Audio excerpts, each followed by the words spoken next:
When I think of transformational leadership, I really think about, okay, now how can I come in as a servant leader to serve this community that their emotions were all over the place? That's Dr. Albert Johnson, Academic Dean with Uplift Education and former principal of Two Rivers High School. This is based on academic performance on standardized tests, college readiness, a couple of other indicators. It went from 4,000 to ranked 1,750 and then ranked 30th in Minnesota for high schools out of 890 or so. In just 4 years, Two Rivers rose from a school in transition to one of the top ranked high schools in Minnesota.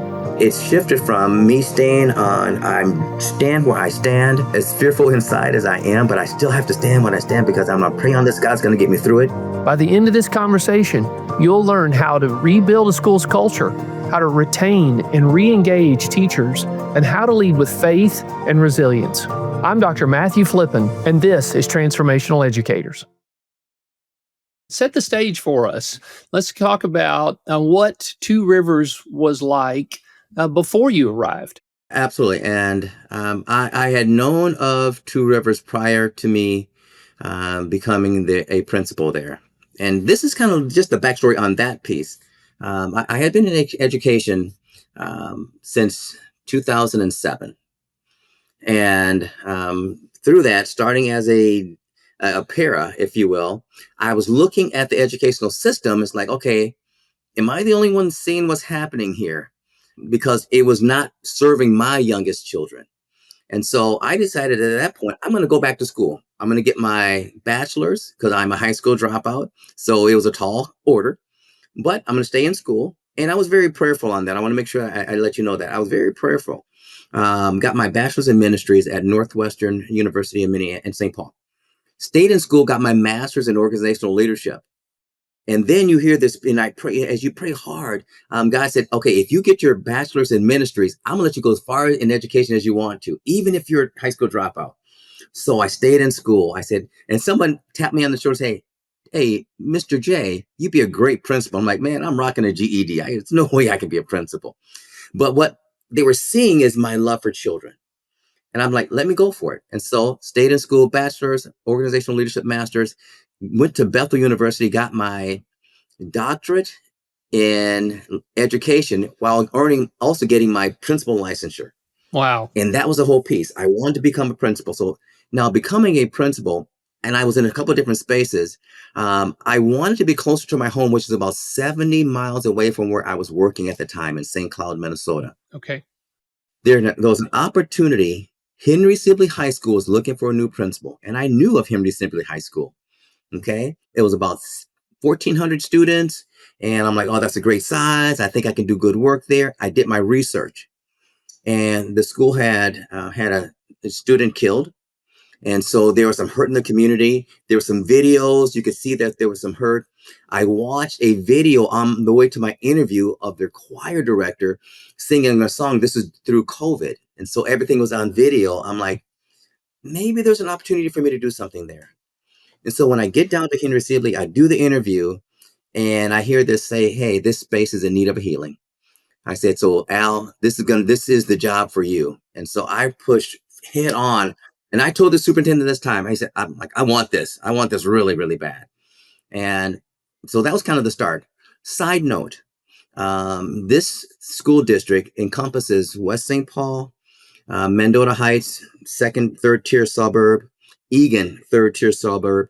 There was a lot of affluence in this community. They were also going, and I say Henry Sibley because they were going through a name change to Two Rivers. Okay. So they're already trying to re-identify who they were as a school. I come in now as the first African-American administrator in school's history, which was founded in 1954. Wow. Okay. So that's the backdrop of me coming in. So when you arrived, had they changed the name at that point? 2 weeks before my first day. Okay, right before your first day. So new principal, new school name, new identity potentially, but a lot of hurt in the past. Yes, and that's exactly it. And so when I think of transformational leadership, I really think about, okay, now how can I come in as a servant leader to serve this community that their emotions were all over the place? Fearful because a new person coming in, they hadn't had the greatest experience with the last 7 administrators because they had 7 administrators over a period of time. Wow. You throw in COVID and distance learning and everything that comes in there with the political and social unrest of this country. There was a lot coming in. What I found was the best thing that happened for me was the West St. Paul reader. The West St. Paul reader said, this roller skating principal is coming into your school, this guy that roller skates. And in this article that he wrote, everything that I've done, every article that you could find online, every video you could find of me online, They published all of that. published all of it, and the community had access to it. It was a blessing because they knew what they were getting. They knew that I wasn't going to be an atypical administrator. I've tried to humanize the position, and I'm going to come in. I'm going to love on people because that's all I talked about. So that was me. That was me coming in. I love that. I love that, Al. And how beautiful that your backstory. I just make sure I heard that correctly. You were a high school dropout. You were working as a paraprofessional in a school. You saw that there was a need and you had a call on your heart to do something about it. And then you started the journey from bachelor's to master's to doctorate.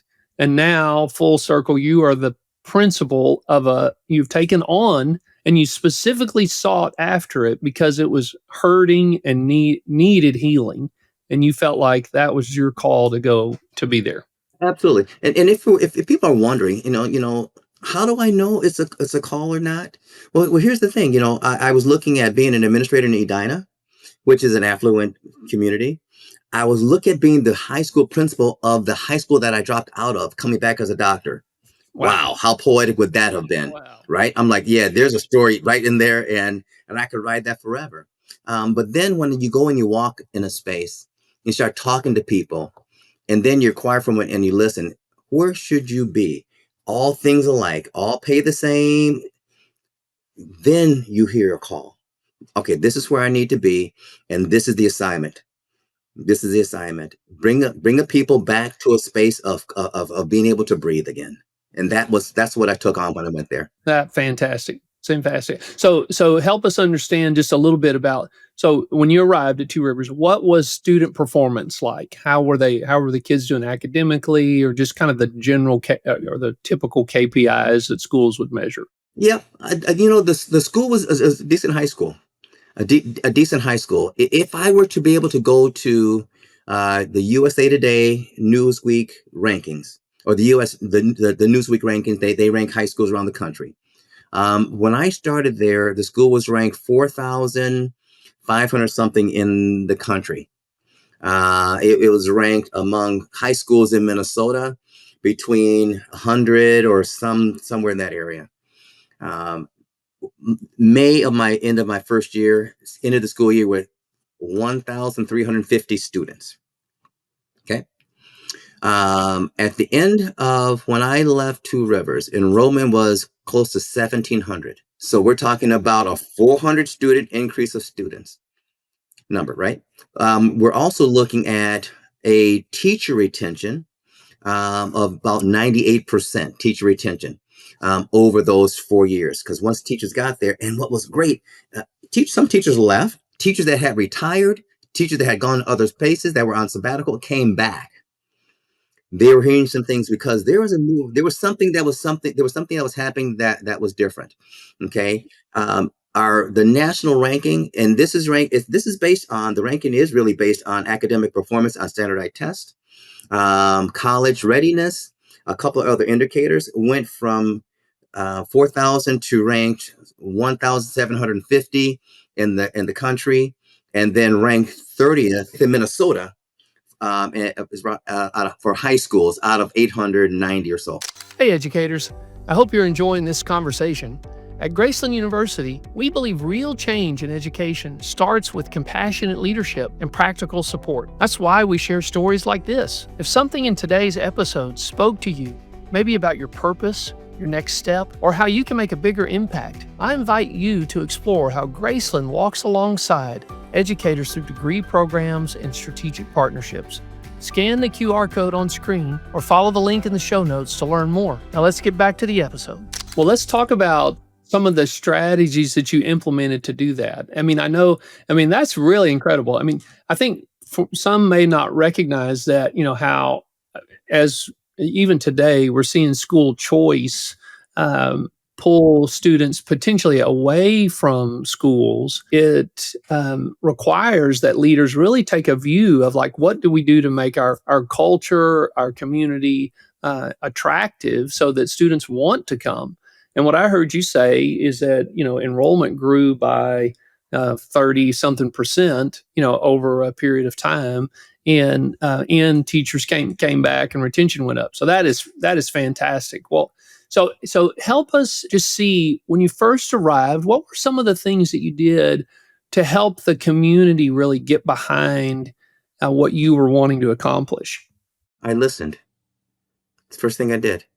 And I let the staff and community know, well, the first year, we're not going to do a lot of changes. We're just going to understand who we are as individuals. I know the power of self-reflection. I know before I can really make a difference anywhere, I got to sit back and ask myself the why. Okay, why are you doing this? What's the motivation? Why should people care? I ask myself those things, and then I'm prayerful about it. I then go and ask the folks I'm looking to serve, what's important to you? I let staff and students know I'm going to build relationships, but the way that I do is very slow. It's one staff at a time. And we can meet as a group, but I really want to know individually who you are. What's important to you? What are your hopes and dreams? When I talk to families, that's my same exact question. What are your hopes and dreams for your child?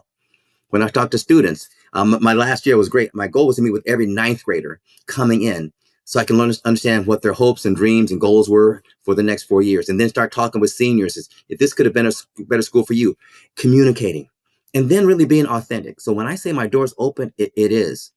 And so building strong relationships and then listening, okay, what would you like this space to be like?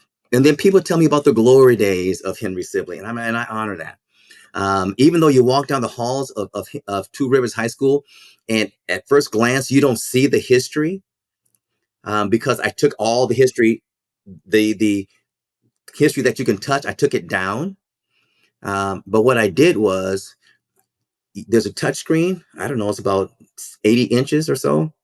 And if you touch on it, you can see yearbooks back to 1954. Okay. You can see all their star athletes. You can see all their history at the touch of a button that you couldn't have access to before. I let the folks know that I'm still honoring what we've done in the past, and we're going to build on that because that was the foundation. That put people at ease.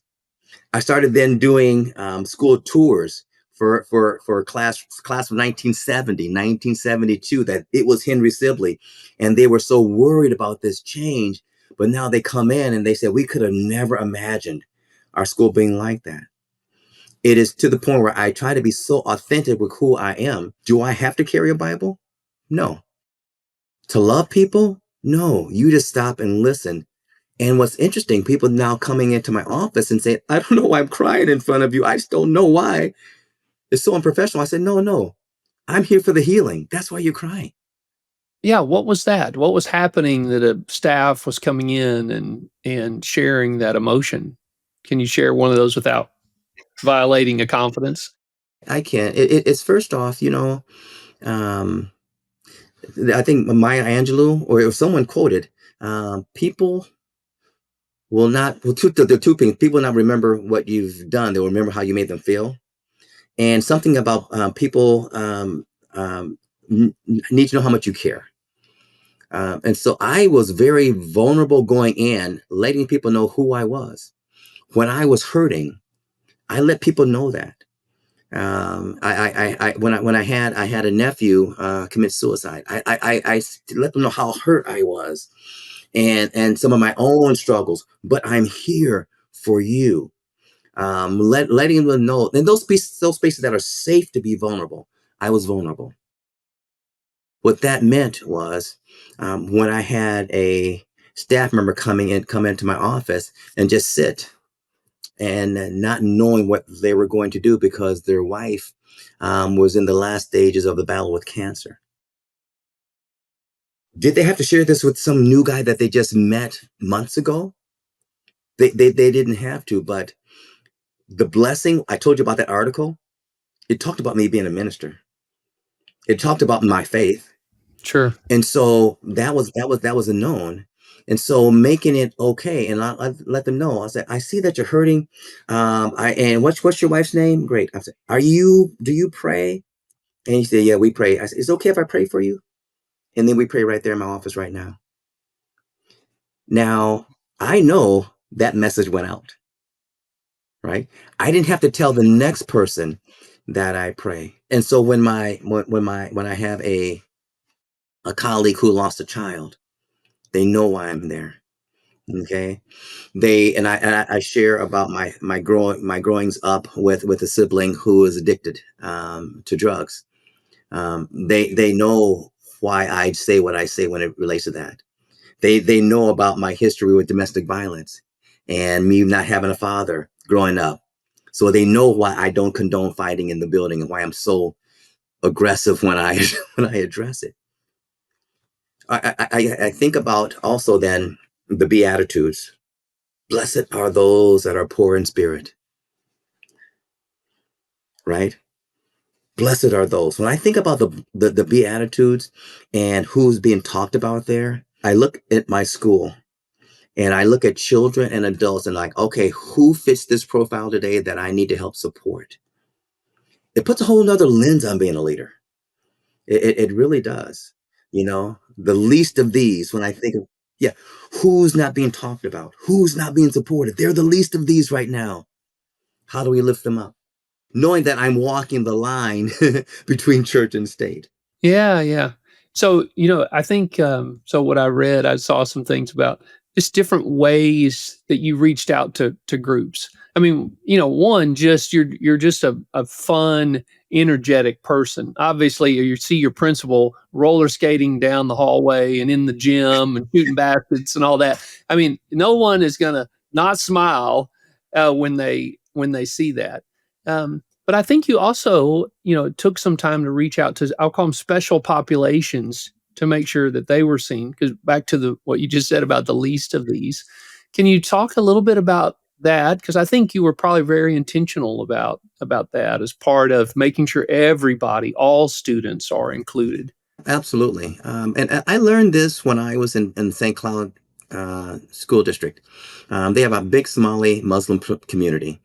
And I always was unsure, how do I hold on to my faith, not be influenced, but yet walk in the shoes of one's faith. Not walk in their shoes, but try to understand their perspective. And in doing that, I'm reaching out to the imam at the mosque. I can remember sweating the first day I walked into a mosque, thinking, am I doing something wrong? What I found was a couple things. It's vitally important for me to know my community. It's also vitally important for me to know my faith and stand where I stand. And so reaching out to that community is not me turning my back at all to any degree on my faith, but it's looking to get an understanding. And if I can show up right there, someone may ask, okay, you seem like you are a very calm, peace, blessed individual. Tell me more about what's happening with you. There are communities of children that are falling away and really don't have faith. And what they're looking for is someone who is standing up and walking right. So this is me wearing my Bible in action. And so I reach out to my Muslim and Somali community. Okay. I reach out to my Hispanic community where I'm at. And I don't, yeah, I'll invite you into the building, but I go where they are. I go into the community.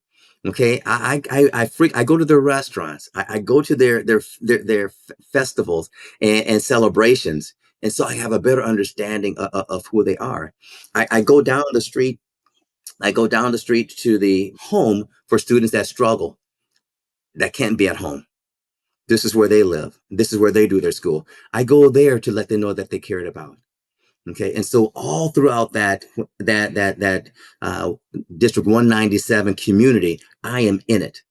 I am in it, and so and it gets to be surreal. It gets to be surreal because you get treated like a rock star. I'll be honest, but but it's all about, they know that they love, and they will articulate that. Johnson, we know that you care about our kids. That's outside of the building. Inside of the building, you have to do the same thing for kids. Still have to do the same thing for students. And so that's why we added on 3 or 4 additional student affinity groups where students can celebrate who they are there. So if you're African American, having an African American culture group, Muslim Americans have their group, our Jewish American students have their groups. There's a Christian Bible study in the building. So having those things where kids can find their people is again, just another way of doing that. Yes. Now, the school, I assume, also had special children with special needs or special challenges. Was there anything specific or unique you did for them or with their families to include them? Oh my gosh. Absolutely. There's no question that I am a fan of our twice exceptional students. And so I lean in. At Two Rivers High School, there's a coffee shop called Warrior Wake Up, which is run by our real program, which is all students with special needs, and they run it, and it was getting squeezed out, but not until I got there. It is a full blown coffee shop, and in fact, as I'm leaving last year, they've got their 3 container sink that's installed, their new refrigerators, their new signage is up, and they are now making 12, I think she had like $12,000 in, actually she had close to $20,000 in the bank. So she paid for all of her upgrades in the space. She's now donating money to the cheerleading squad, and she's writing checks to other spaces in the building. Wow, Okay. wow. One A example. coffee shop Yeah. run by exceptional students inside of the high school. Is that Inside of the high school, wow. inside of the high Profitable, school, and right? profitable, Yes, profitable. yeah. And Well, students are learning real skills. right. Jobs, real world, customer service. What impact did that have on the culture of the school overall? Just that one little element. You saw empathy. You saw empathy real time. Then you also start to see additional unified groups coming up. When I say unified, so you have a unified gym class now where students, where we have to put a hold because we have to put a cap on the number of regular general education students that can get into the class because so many students want that experience. You have a unified prom where you get general education, special education, their students, they're celebrating together. You have a unified talent show where you get Johnson up there with Joseph, and I'm doing my drum set. I'm on a drum set, he's on a drum set, and we're playing Uptown Funk. It is really pressing into the special population again, and staff members, and they know that. I also, and this is important, but as it relates to our students in special education, making it a priority overall, And so when we reimagined our master schedule because we brought in a new program, this program is specific to support ninth graders. So we put ninth graders up there, and we input their schedule into the master schedule. We then put in special education because we wanted to make sure that they had all their needs met. Then we put in our EL students, and then we put in our regular education students. And we were so intentional in doing it that way. I know this is more of a strategic move, but we had two conflicts of schedules of students out of 1,700. That is being intentional about knowing who your students are, knowing how to set them up for success. And I think those kinds of moves led to the academic attainments and increases that we saw. And so yeah, so building in with all the different groups, and some more controversial than others. But then I also started student affinity groups of one of my own, which is the Warrior Leadership Team, when I have about 20-25 students that just talk to me about what's going on. Okay. Yeah, fantastic. Yeah, I love it. I love it, Al. Yeah, I can imagine how hard it was for you to step away, but I know you'd been there for 5 years and had other plans. Tell me about, just for you personally, what was one of the hardest times it was there where, you were feeling even defeated possibly and wondering if you're in the right place. Did you have a moment like that, and what'd that look like, and how'd you come out of that? there are moments that do make you wonder and question, uh, am I the right person for this job? And it came from a challenge that I had from a parent. And this particular parent was very, very intelligent. No question. And even when I Googled this parent, I could see they're very litigious, and they win when they sue. And so there's a little bit of nervousness. And so I'm working with this parent's children that are not behaving well. They're skipping class. They're telling staff members, you can't talk to me, all the things that is so disrespectful and are triggers for me. And so I'll tell the young lady, hey, you need to go to class. And I might not say it in the friendliest way. I'm being very direct. Get a call from a parent saying, why are you accosting my child? And going down that road. And now I'm trying to figure it out. A staff member is addressing the child. And now the parent is going to sue, go to court and all this stuff. And this is making me question. And literally, seemed like every time I was looking to go visit my kids in Texas, something happens on a Friday. And I'm talking to this parent all weekend, and it's consuming my mind. And it's giving and if you know of this imposter syndrome, it's making me think, am I really as educated as I think I am? Can I really actually do this job? Because you are a high school dropout. You never really was a teacher. So do you really know how to do this? And questioning myself because of that. And so I did. I wondered. And this happened, and I recall it started in December, and it went all the way to April. And so I'm thinking, Mom, maybe this isn't the right school for me. Maybe, but there was a lot of great things that happened in between. The only thing that helped it take a turn, and it was unfortunate, right? We got through the year, and over the summer, the daughter started making really, really bad choices outside of school. So it really wasn't the school's issue.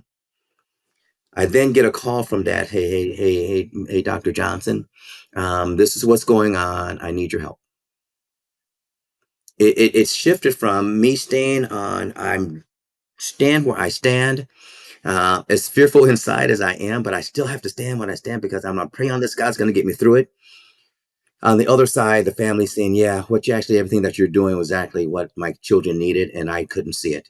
I'm a new dad. I thought this is what I thought I needed. This is how I thought I needed to come at you. Wow. And so I apologize. I know I was coming at you. I know I was coming at you hard. Yes, sir, you really were. And I realized I got to the point where I told all my staff, if this parent ever calls you, don't talk to them, send them to me. Let me take all the darts. Let me take all the hits. And so that one particular situation made me wonder. Um, if I could share with you, though, I think the most transformational point of me being an administrator when it was. And it wasn't when I was at Two Rivers. It was actually when I was at an alternative high school in St. Cloud. And I'm on the climb. I want to be I want to be a principal of a traditional high school. Then I want to be assistant superintendent. Then I want to be superintendent. And I was in the middle of writing my dissertation, and I talk about this a little bit in some of my writings.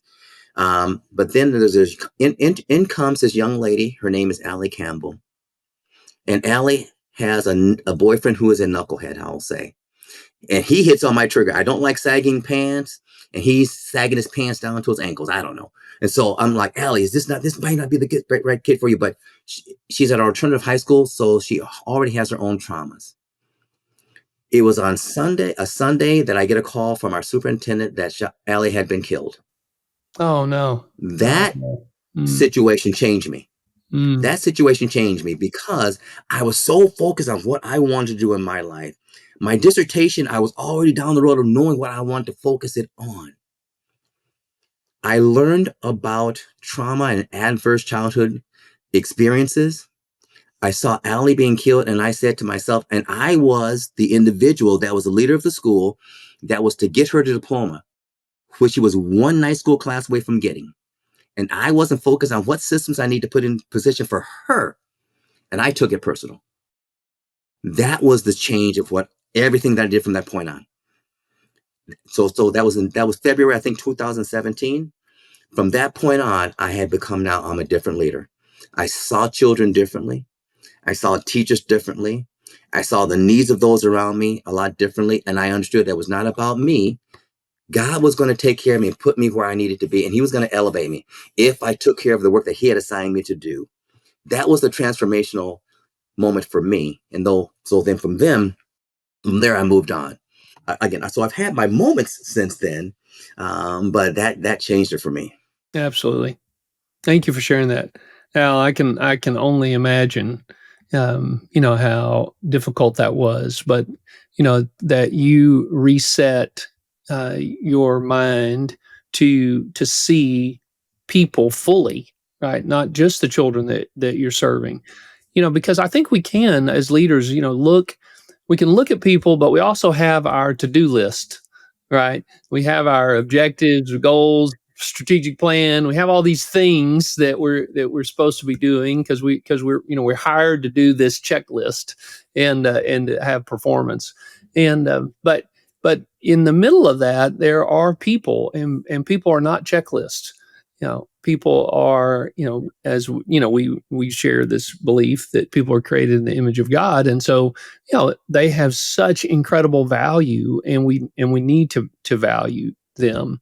So many children, adults, staff, right? I mean, community don't ever really feel seen, known, or loved. And so the idea that you took your experiences, which are vast, right? I mean, you can relate to a lot of people's stories, and you translated that into being this empathetic leader. And when I say empathetic, sometimes people think soft, and I'm like, no, that's not what that means, right? I mean, still, I can have empathy, and I can hold you to a high standard of excellence. We can have high accountability in our relationship. And in fact, because I understand you more, I can even expect more out of you.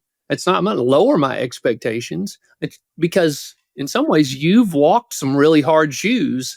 So you can always say, hey, if I did it, you can do it. Right.